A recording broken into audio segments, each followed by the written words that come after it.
In a small town perched on the twin peaks of a craggy peninsula jutting into the northern Aegean, exactly 24 centuries ago, a baby boy was born. His mother, who came from Chalkis, now Chalkida, much further south in Greece near Athens, was called Festus. His father was a doctor called Nicomachus.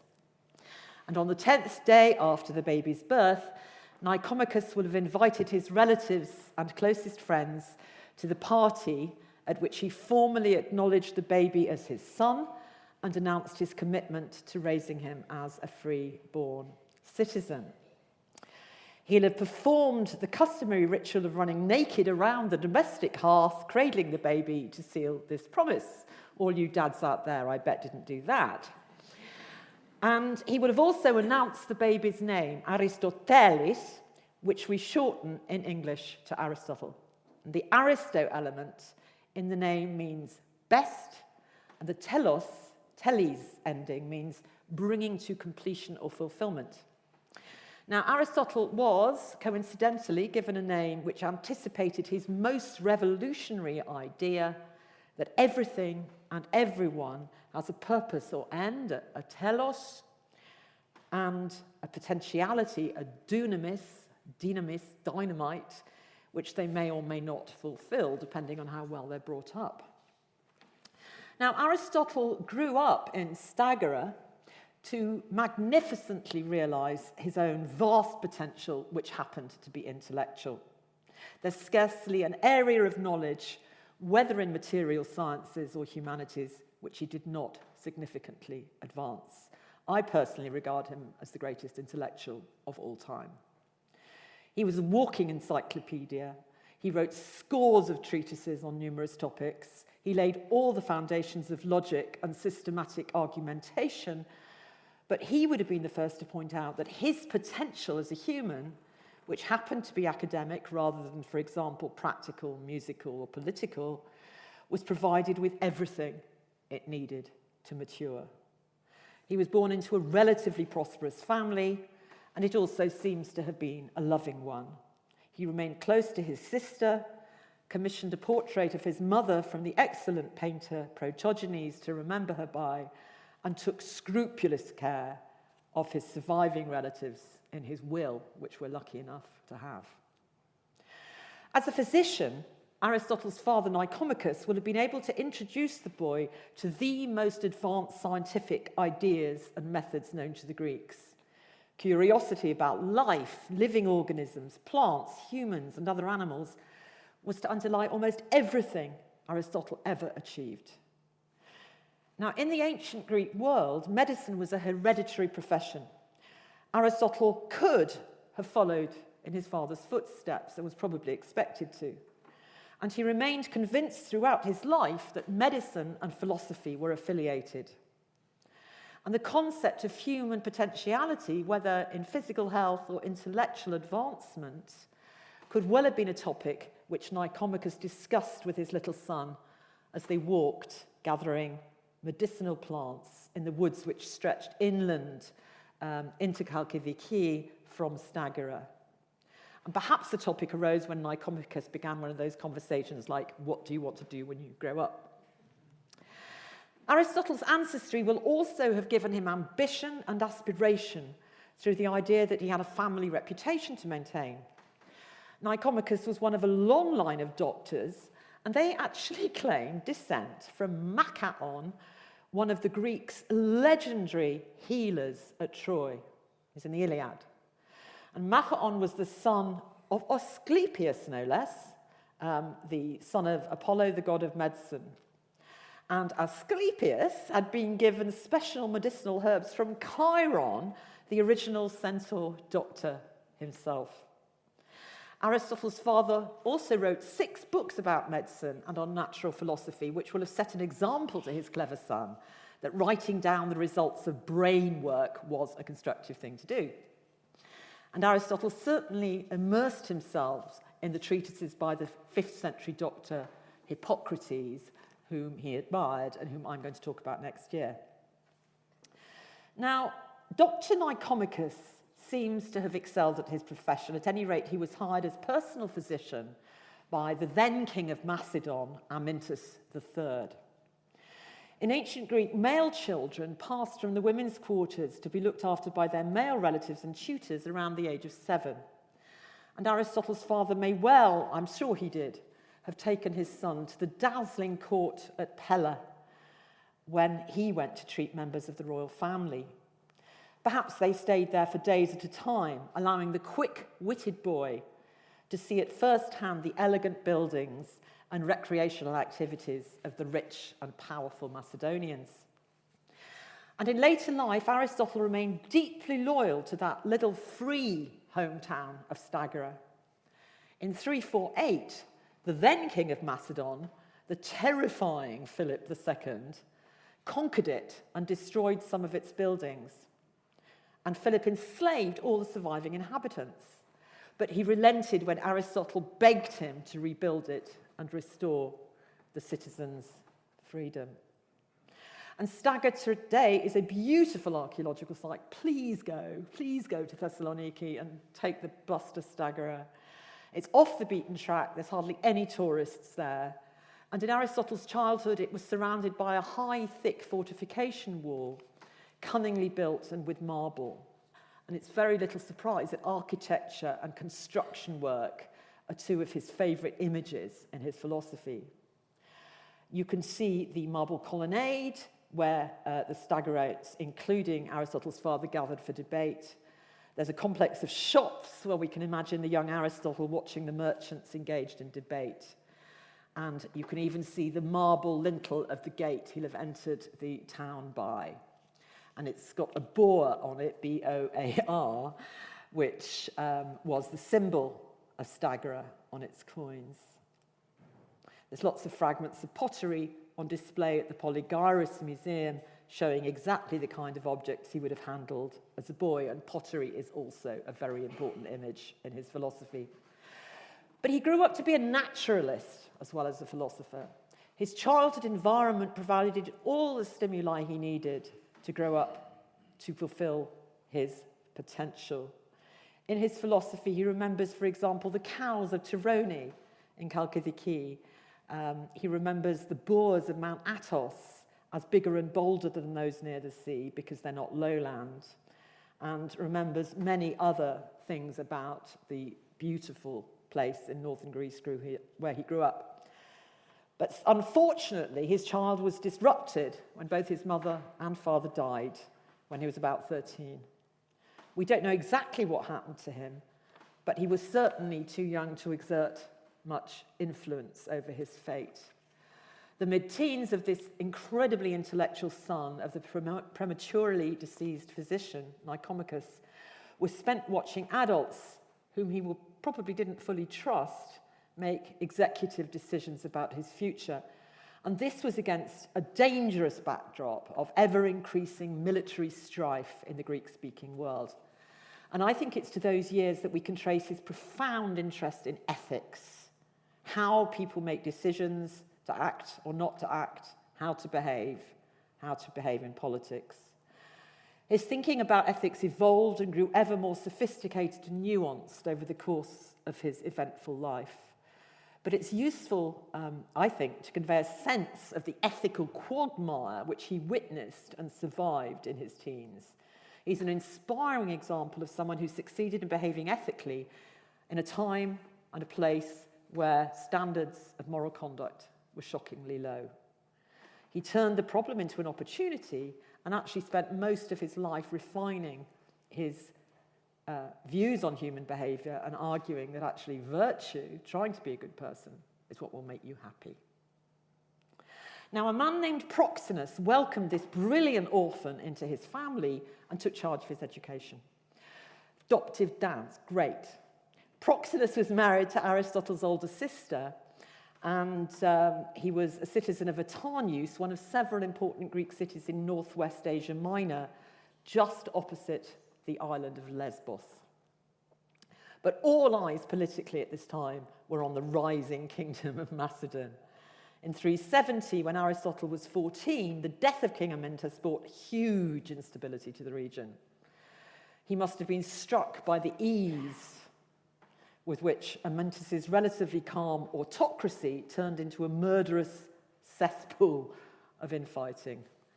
Amyntas was succeeded by his son Alexander, who was very young, and affairs descended into chaos.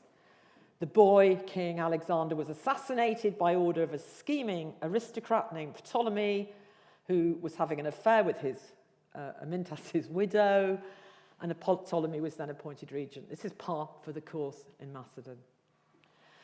So the aristocratic but stable kingdom of Amyntas turned into a textbook vice-ridden royal court where power struggles, murder, and I'm sure paranoia marked every relationship. And poor young Aristotle must have watched this crisis with trepidation.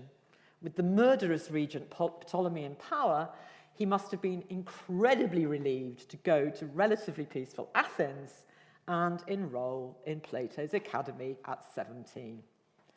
The most brilliant student Plato had ever taught, Aristotle threw himself into every branch of study available, as well as several in which Plato had little interest, especially natural sciences and astronomy.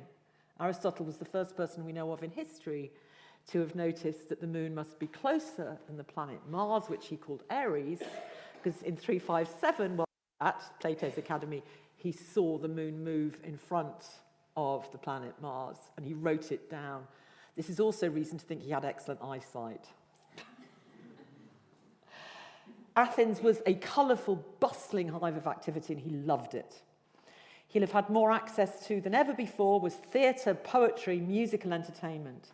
And we can imagine him walking at dawn with Plato and other colleagues to attend the tragedies and comedies in the city sanctuaries and theatre of Dionysus, and excitedly analysing them as they strode home to the academy at nightfall.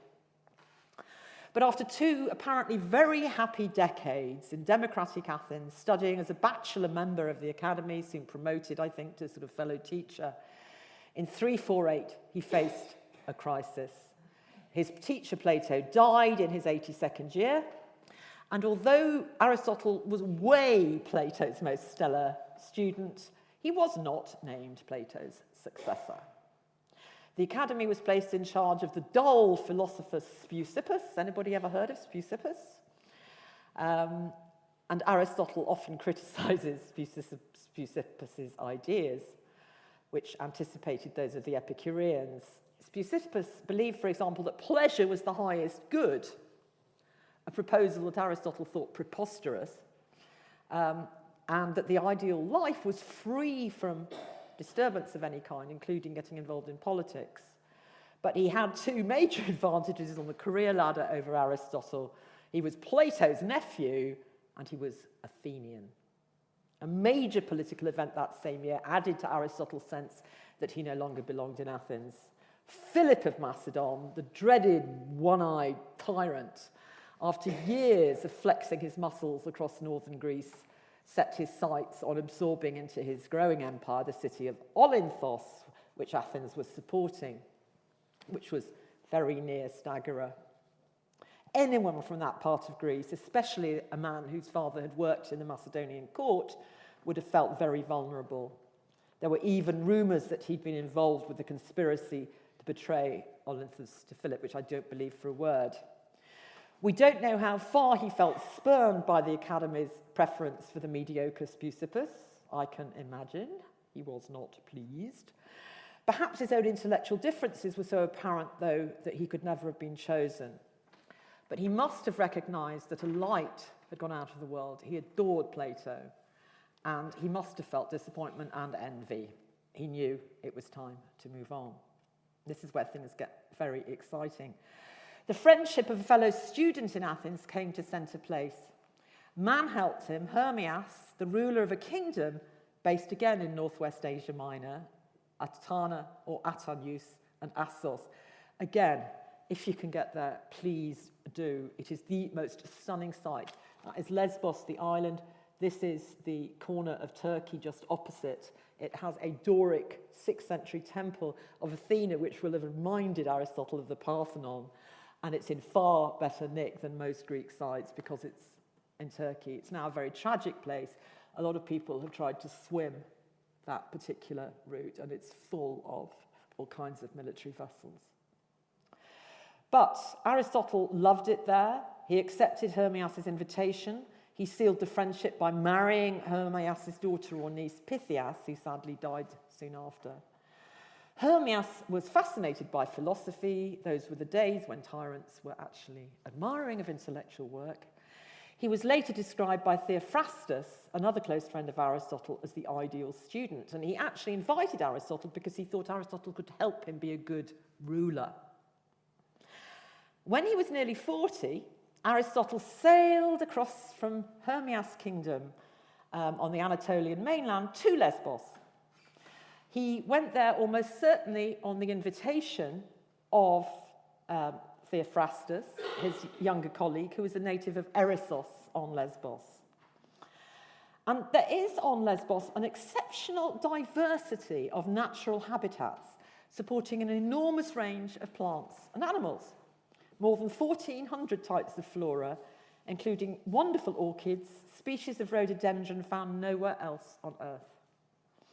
The island's woods and glades throb and rustle with the movements of little animals, squirrels, foxes, butterflies, rare bats, grasshoppers, tortoises, striped-necked terrapins, frogs, lizards, snakes, and dragonflies. I have been there. It's a bird spotter's paradise. Pink flamingos, grey heron, yellow wagtails.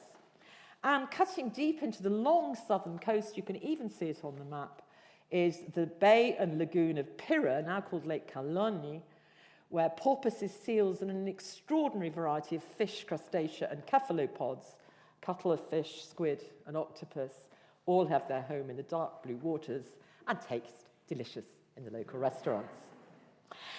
Now, more than a century ago, a Scottish polymath called Wentworth Darcy Thompson, in true Aristotelian fashion, an expert in both classics and biology, suggested that the frequency of references to that lagoon in Aristotle's zoological works, he is the father of zoology, as well as of so many other things.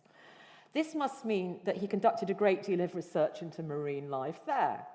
And the importance of Lesbos to his science has been celebrated in a really wonderful book by Armand-Marie Leroy, Professor of Evolutionary Developmental Biology at Imperial College London. If you read one book on Aristotle, if you're interested in science, make it that.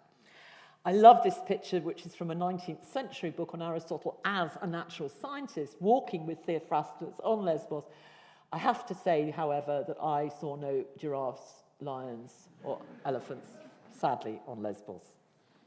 Now, Theophrastus was 12 years Aristotle's junior. He's incredibly important in Aristotle's philosophy because the importance of friendship is one of the pillars of his ethics, that you develop your virtue through building great relationships long-term with others. When Aristotle died, he left his own writings to Theophrastus, decreed he should be his successor as head of the Lyceum. None of this messing around with mediocrities getting elected. Both men were polymaths who worked on moral philosophy and logic, but their great shared passion was the material world. And Theophrastus does end up at the Lyceum with him. He specialized in plants and is often called the father of botany. Aristotle also wrote books, now lost, on botany, but is remembered as the father of zoology. And over the course of his life, he also wrote on astronomy, physics, geology, and geography. Most importantly, as the greatest observer who'd ever lived, and actually Darwin called him that. He was the undisputed originator of our modern scientific view of life, and in particular empirical science, where you use your senses to make records. The story's getting better and better if you're not very young. In 343, after 3 years there, Aristotle was summoned by Philip to Macedon. When he wanted a world-famous intellectual to teach his precocious son Alexander, the soon-to-be great, who was already showing promise, there was a front-runner in the field. Aristotle, Plato's most brilliant student, the son of the Macedonian royal family's one-time physician.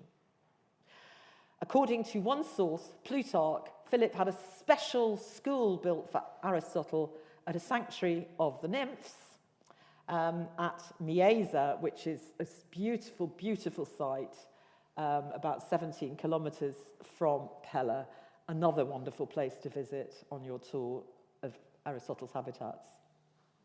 And you can actually see remains of the building there. For the years 343 to 2 were relatively peaceful, but things began to change rapidly in 341 to 340. Athenian hostility to Philip was consolidated and made official when the assembly denounced a peace treaty signed in 346. Philip suddenly had to march north to defend Macedonian interests against the Scythians all the way up on the Danube. And for Aristotle, this meant that his comfortable situation as tutor to the junior crown prince in a quiet seminary in the countryside was well and truly over. There are many, many imagined pictures of what happened there. Here's Aristotle teaching Alexander astronomy. This, when you get off any kind of ferry boat at Thessaloniki Port Authority, is the magnificent mural, which the local council commissioned. You can see how big it is, where you have Aristotle teaching Alexander about everything in the natural world, about art, about science, writing, everything. And you can see Bucephalus rearing up in the background. They're very proud of him in northern Greece, their Aristotle. That's the Lyceum. All right, so he had these wonderful few years, but still now in his mid-teens, Alexander was appointed regent, moved to Pella, found himself at the epicenter of incredible diplomatic and military crises. Aristotle most certainly accompanied him just briefly, and most people assume that his position as tutor now changed to chief advisor. But in Aristotle's own writings, it's astonishing how little the events of his years with Alexander feature. The poet Heinrich Heine expressed the frustration of all of us when he lamented that Aristotle dissected plenty of animals and birds, unfortunately overlooked and failed to study the great beast in front of his nose, whom he had self-educated and who's far more curious than all the rest of the world's menagerie. In fact, he left us completely uninformed about the nature of the youthful king, whose astounding life and deeds still appear wonderful and enigmatic. Who was Alexander, said Heine. What did he want? Was he a madman or a god? Aristotle doesn't tell us. But in 336, Philip was finally assassinated, and Alexander, who was only 20, declared king. Whatever Aristotle had taught Alexander about moderation, virtue, and justice, the young king looked all set to continue the Macedonian tradition of brutal, monarchical authoritarianism, and soon developed a reputation for heavy drinking and dissipation. Presumably, he no longer wanted to spend too much time discussing virtue. What was going to happen to our Aristotle? By this stage in his career, he's nearly 50, and he must have longed for a more independent lifestyle, which would allow him to complete all the books he'd been working on for years and teach a much wider cross-section of the youth of Greece. He couldn't go back to the academy. Speusippus had recently died, been succeeded by Xenocrates, an even duller philosopher interested in number theory. Aristotle will have been all too aware that the Macedonians were seriously unpopular with the Athenians. If he went back south, he'd be leaving the security of Macedonian protection for a volatile democracy which had turned against its best philosophers before. This was the biggest decision of his life. He's 49. He's not young. He'd been in one way or another at the beck and call of others, whether Plato as the head of the academy or his rich royal patrons Hermias and Philip, since he was a teenager. But his time had come and he knew it. Aristotle wrote, and he did, that humans arrive at their physical prime in their 30s, their mental not until 49. I have often wondered whether he was thinking of his own moment of critical decision, which took place around his 50th birthday. So he's a great role model for everybody in midlife who thinks they haven't achieved their life's dream yet. As soon as he arrived in Athens, 336, he founded that Lyceum. Phew. While his former student Alexander was charging around the Eastern Mediterranean Asia, changing the political map, Aristotle was changing the moral map of the universe. He did, though, receive regular updates from Alexander's campaign, almost certainly excluding information and samples of flora and fauna.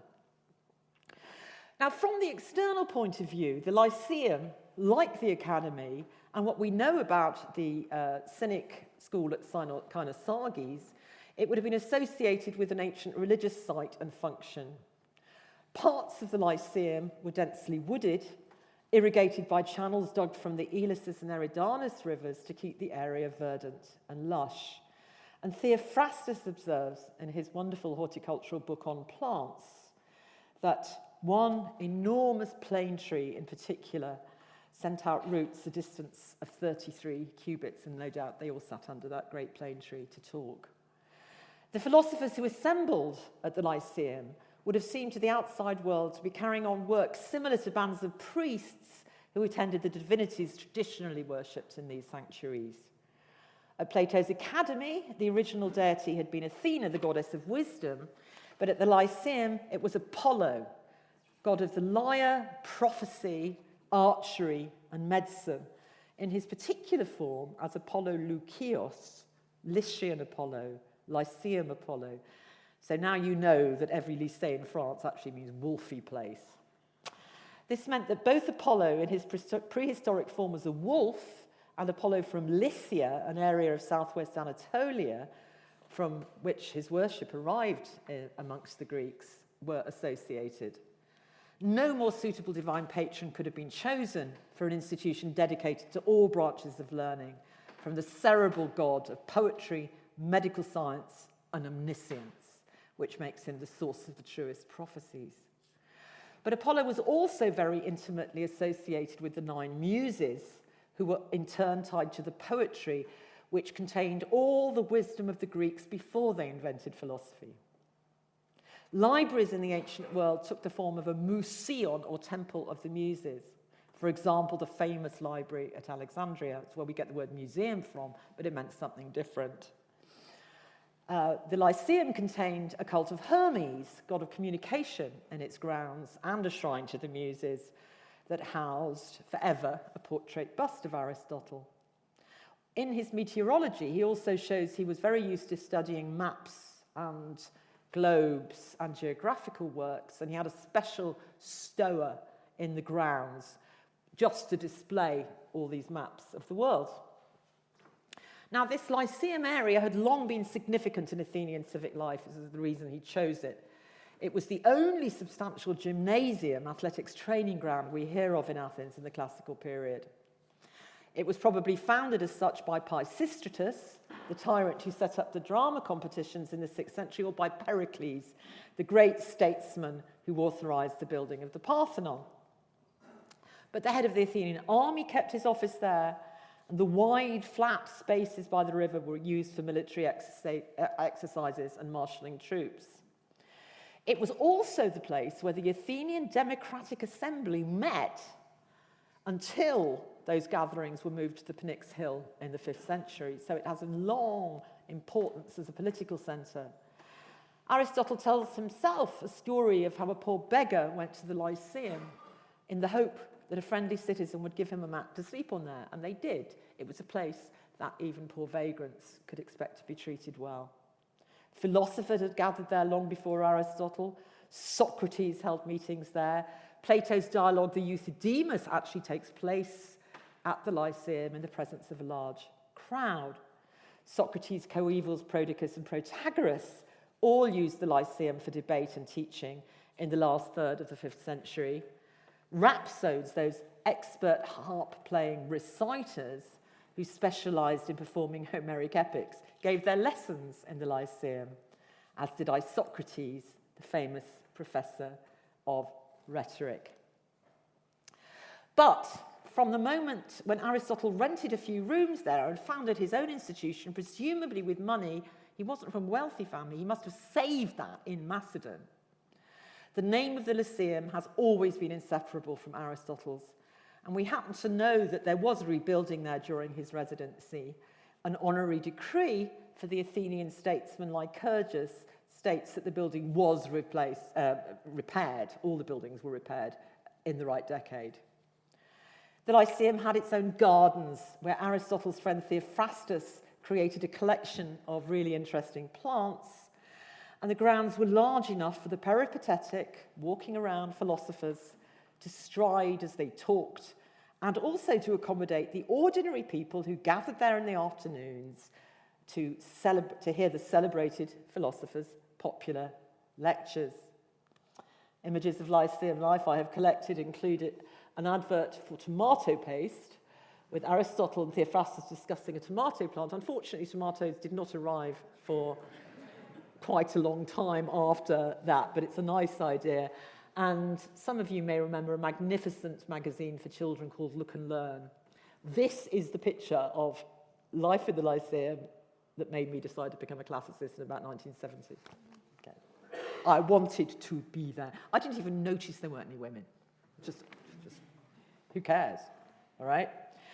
Behind the colonnades were teaching rooms and study areas, as well as an increasing number of papyri. Aristotle must have already amassed a substantial part of his world-famous personal library, which will have formed the nucleus of the research resources available to his students. He often recommends books by name to which his students can refer if they want to take their interest in a topic further. So he says, if you're interested in agriculture, read Caretides of Paros. If you're interested in fruit farming, read Apollodorus of Lemnos.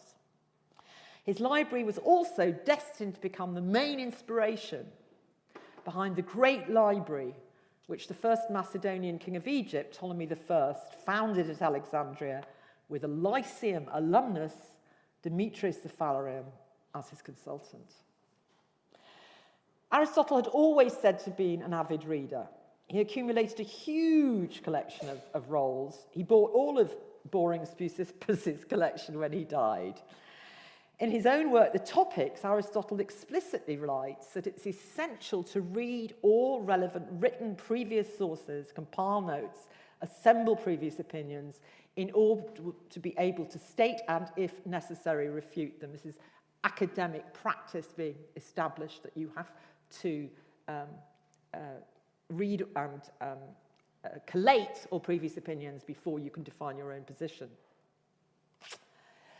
In the Nicomachean Ethics, he gives us insight into why he started from received opinion, his famous method, many of which he must have encountered in books. Some views, he says, have been held by many people, others by fewer people, but wise ones. He says it's reasonable to assume that neither view will be mistaken in all respects. You don't chuck out all the previous work. You engage with it, and if necessary, refute it.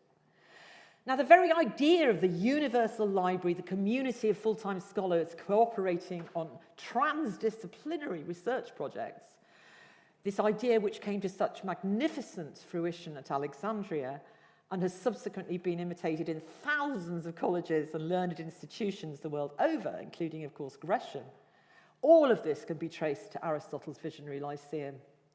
He encouraged its members to conduct collaborative research projects in every branch of knowledge, always to consult previous authorities.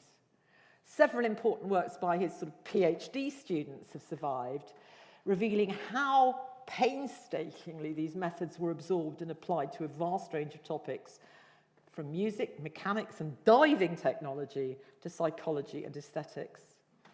Many of those projects had direct public and civic applications and often preserved invaluable information from ancient archives for us.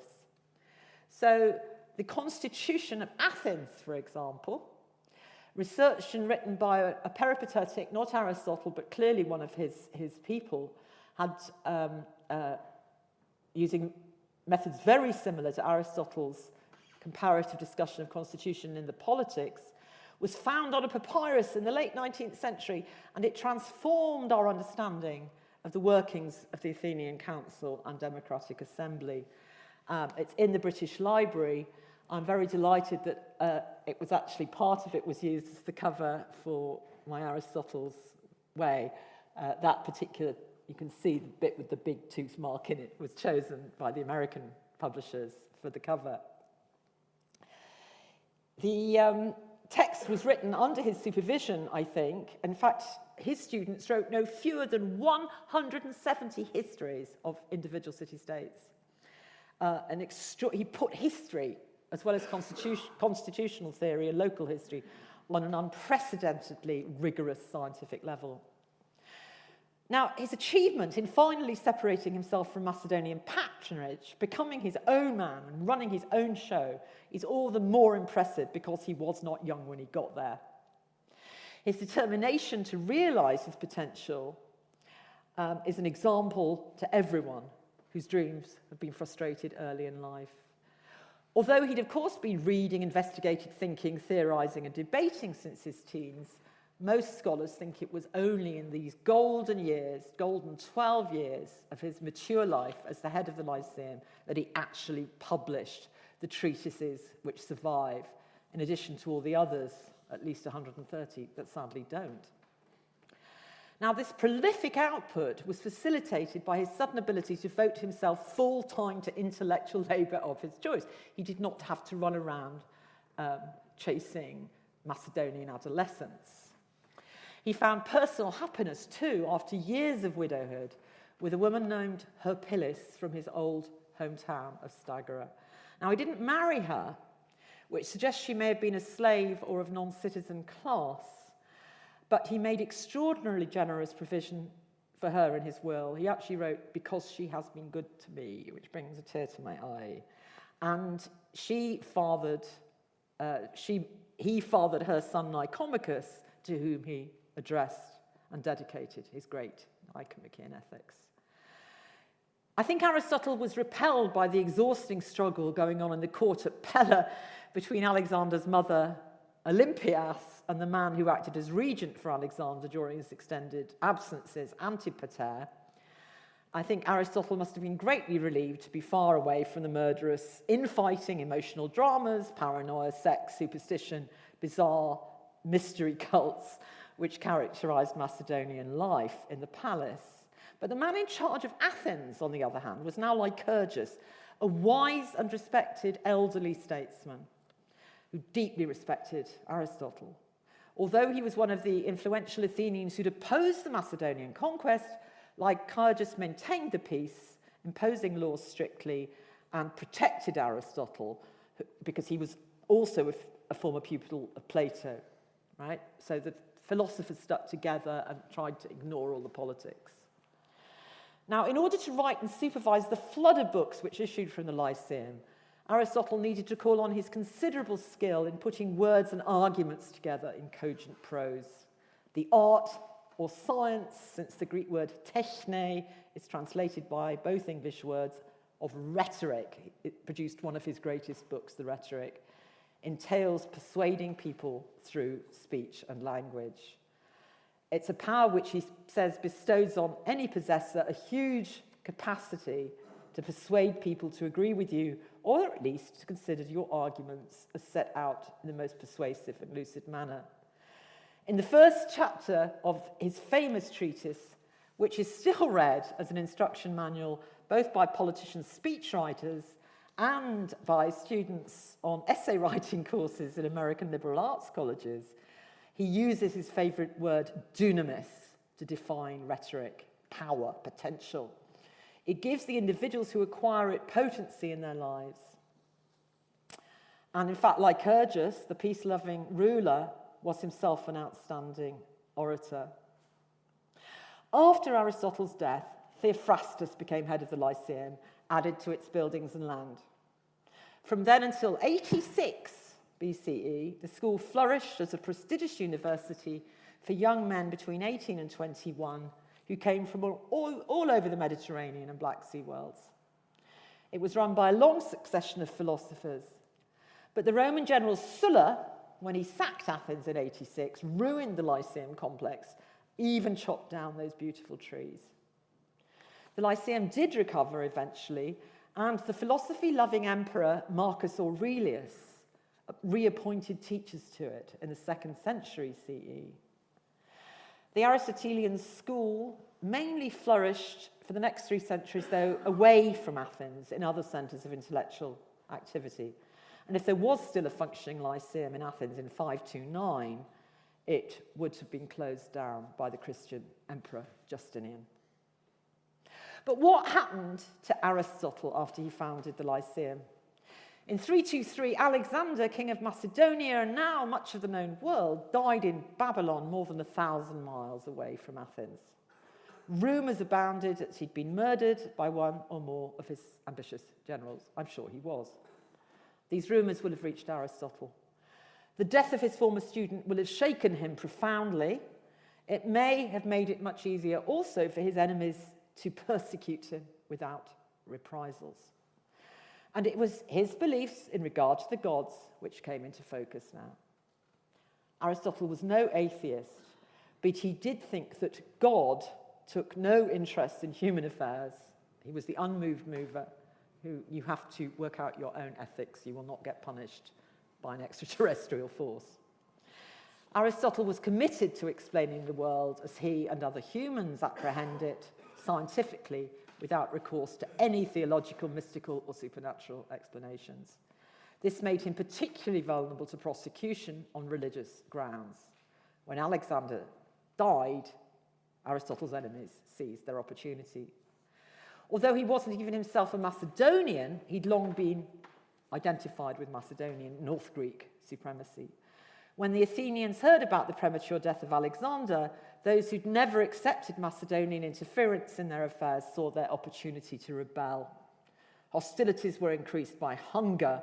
There was a huge grain shortage at the time.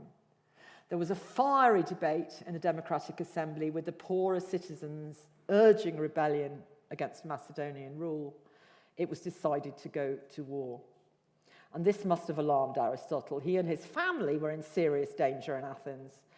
And at some point during the momentous year after Alexander's death, he left Athens for his mother's ancestral city of Chalkida on the island of Evia, which was a bit away from Athens, and he could be protected better by the Macedonians. He died there in 323. He must have been anxious. He must have missed the life of the Lyceum and the friendship of Theophrastus desperately. The prosecution of Aristotle by some top Athenians took a similar form to that posed to Socrates 8 decades previously. Aristotle was denounced for impiety before the court of the Areopagus by an Athenian priest named Eurymedon. The main charge was he held beliefs in conflict with the Athenians' religion. There was also a rumor that his memorials to his dead wife, Pythias, and his dead friend, Hermias, he was very keen on statues and pictures of his dead friends and composed poems in their honor. He didn't believe in an afterlife, but he very much liked to remember his beloved dead. And that seems to have been seen as somehow slightly sinister. His response to Eurymedon's accusation was not to court execution, as Socrates had done. Socrates, not many people know this, could just have gone off and lived somewhere else. He had the opportunity just to take exile and stay alive, but he preferred to stay and martyr himself. We can differ on the reasons why. Aristotle, on the other hand, was not the kind of man to give up on life. He disapproved of suicide because he thought it was an attack on a member of the community. He saw it as a form of murder. That if you're a member of the community, you owe something to everybody else in the community, and in depriving them of you, he actually saw it as a social crime. It's quite an interesting position. I'm not saying I agree, but that was his position. He took refuge at the estate with a garden and a cottage belonging to his mother's family in Chalcis. He's said to have drawn a direct parallel between his own plight and that which Socrates had faced, saying, I will not allow the Athenians to commit a second crime against philosophy. One source, a Byzantine encyclopedia known as the Suda, even claims that he did commit suicide by taking hemlock, but this is a late novelistic invention. He'd actually long suffered from a stomach complaint, probably cancer. The more prosaic likelihood is that he died of it.